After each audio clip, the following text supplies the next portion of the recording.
25 October, 1415. Two medieval armies stand face to face on a large field in Agincourt, France. The battle that's about to take place is part of a 100-year-long conflict between England and France over the control of half of Western Europe.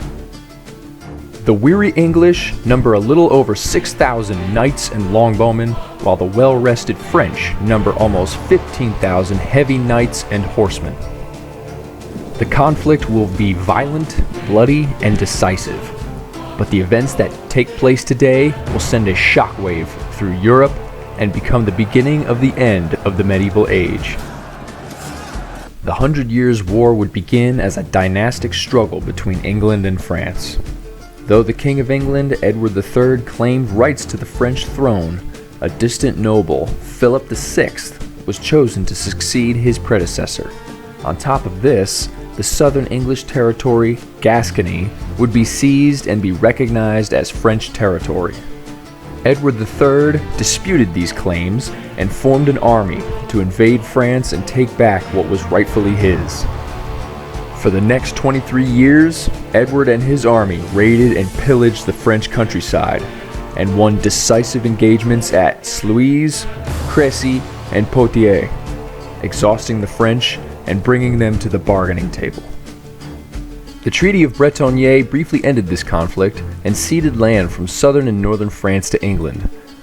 But 10 years later, the treaty fell apart and fighting resumed. It would be in 1415, however, when the next major event of the war would take place. England's young and aggressive leader Henry V would gather his army and reinvade France. His goal was to conquer France city by city until he reached Paris, and his first step towards that goal was to take the Norman city of Harfleur.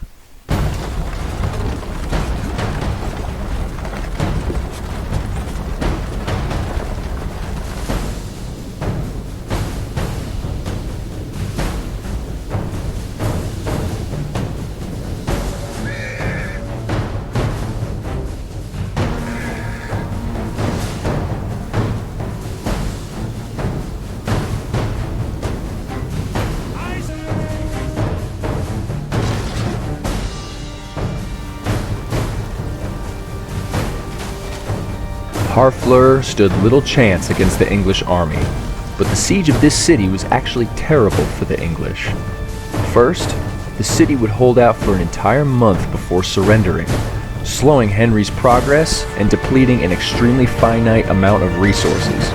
Secondly, a bout of dysentery would break out within the army, infecting most of Henry's soldiers and degrading their combat ability.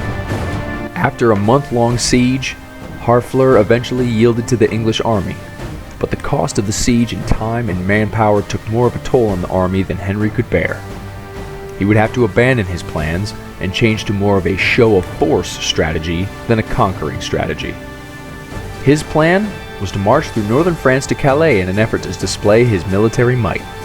Once at Calais, return to England and call it a success. In October, around 8,000 English soldiers marched. Tired, hungry, and sick with dysentery, they trudged along, hoping for a smooth and eventless journey. But their journey would not be eventless. In fact, they were marching towards a trap.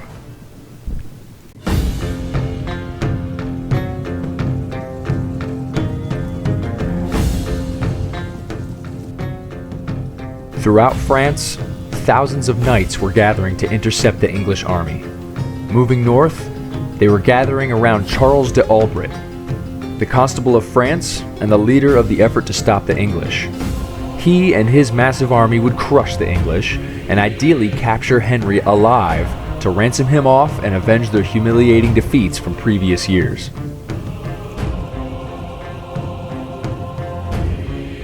This army would shadow the English during their march, keeping the English from well-needed supplies and disrupting their movements by destroying roads and bridges. After days of marching, they would finally mass their forces for a final showdown in a field known as Agincourt.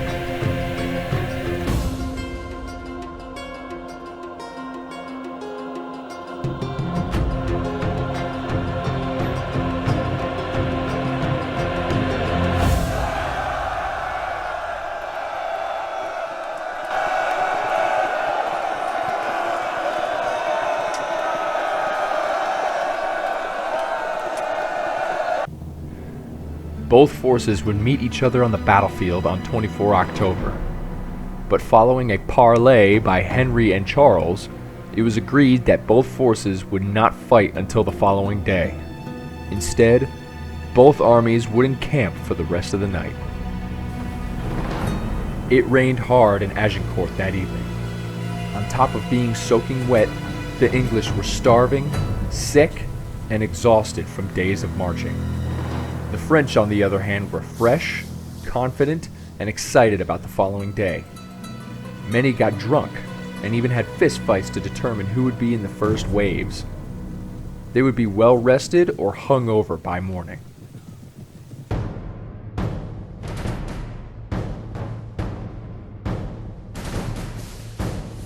On the morning of 25 October, both forces readied for battle. Rather than conducting any sort of surprise or sneak attack, both sides would fight a fair fight per the chivalric code. The place that both lines readied in was a wide open field flanked on both sides by forest, meaning that cavalry could really only maneuver within the grassy area. The field itself was wide open and had become extremely muddy from the harsh rains the prior evening. This now marshy area would be difficult to traverse and hinder troops trying to maneuver. At the southernmost end was the English army, numbering an estimated 7,000 soldiers. Formed in a long line formation, the center was made up of melee infantry, while the flanks were longbowmen. Additionally, wooden stakes were positioned in front of the longbowmen to add an extra deal of protection from cavalry. Directly across the field in the north was the French army, numbering over twice as much with an estimated 15,000 men. In the center were 3 rows of melee infantry, while the flanks consisted of heavy cavalry. The backbone of both armies were knights and men-at-arms on foot. The most common weapon used amongst these soldiers was the poleaxe. Capable of cutting, stabbing, and smashing, the poleaxe was much more effective against enemies wearing plate armor than a sword was, although it is believed that Henry himself used a sword because of its traditional use. The French would use a large amount of knights on horseback during the battle. Although capable of melee and hand-to-hand combat, mounted knights armed with lances were much more effective as shock troops, or troops used to bulldoze the enemy lines and cause gaps and chaos in the ranks. The other combatant that existed on the battlefield was the English longbowmen. These combatants were some of the most effective archers in the world and were capable of firing 12 arrows a minute for up to 400 yards. These archers were employed by the thousands in the English army and often rendered French tactics useless through superior firepower. Hated by the French, the longbowmen were considered lesser warriors and were thus not given the same fair treatment as prisoners of war. In fact, being captured by the French was often considered a death sentence for a longbowman. As battle preparations continued, King Henry would step out of the ranks and address his army with a motivational speech. Though the exact verbiage of his speech was lost with time, it will forever be remembered as the famous Band of Brothers speech from Shakespeare's Henry V. You know your places! God be with you all! As the morning progressed, both sides stood staring at each other, waiting for the first move to be made. Eventually, the English would act first. Instead of attacking, however, the English would move ahead and re-emplace at the most narrow point between the forests, just barely within missile range of the French. At this point, Charles D'Albrecht could no longer hold back his forces. He initiated the first attack sequence with a cavalry charge. His target, the longbowmen.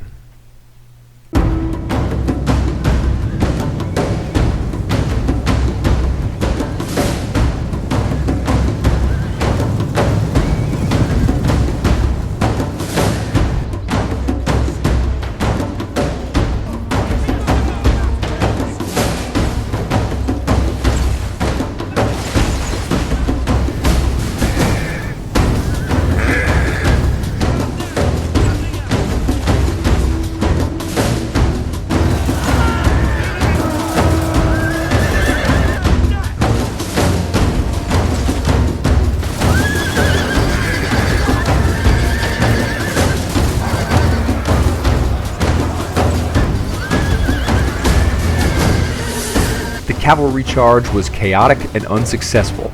After losing significant numbers to English missiles, the French horsemen began to withdraw back to friendly lines. It's at this time that D'Albrecht decided that he would instead break the English at the center instead of the flanks. He ordered the front line of troops to attack the English.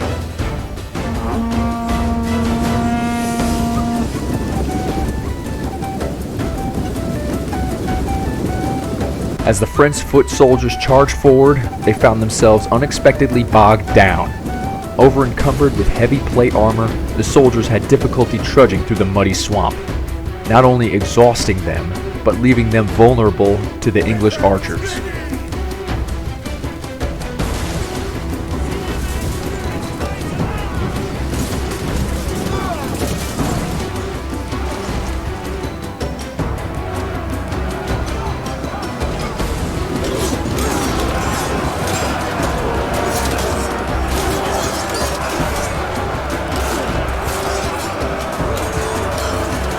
The fighting itself was as savage as medieval hand-to-hand combat could be. Although, one phenomenon that was happening was that many French knights were more preoccupied with taking prisoners for ransom instead of focusing on the broader mission.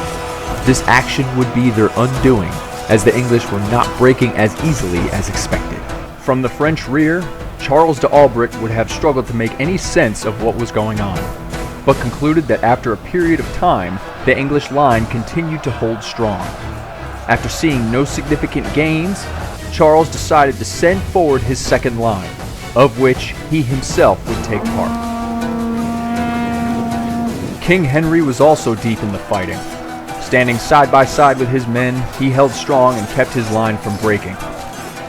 The second French assault suffered the same issues as the first one. Trudging through the thick mud, they made slow progress and were prime targets for the English archers, who had been replenishing their arrow supply by retrieving expended arrows from previous volleys. The second French wave, though needed, added little to the previous assault.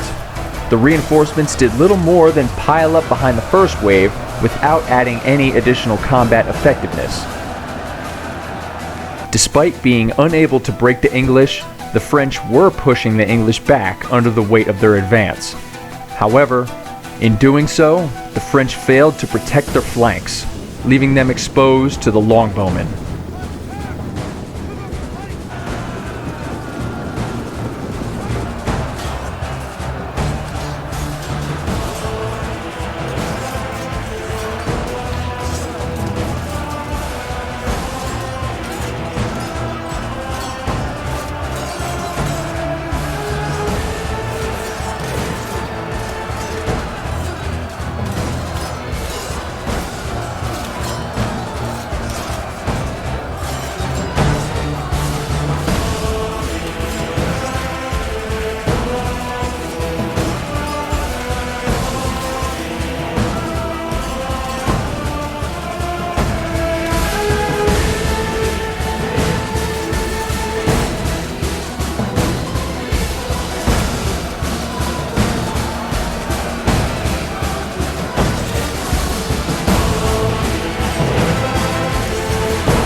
After the devastating defeat at Agincourt, the French would completely withdraw from the field, leaving the English unbothered in their advance to Calais and their eventual journey back to England. The English would travel back to England with hundreds of French prisoners from the battle and an undeniable feeling that they were part of something big. Little did they know that their victory that day would send shockwaves through European society and bring about the eventual decline of the medieval age.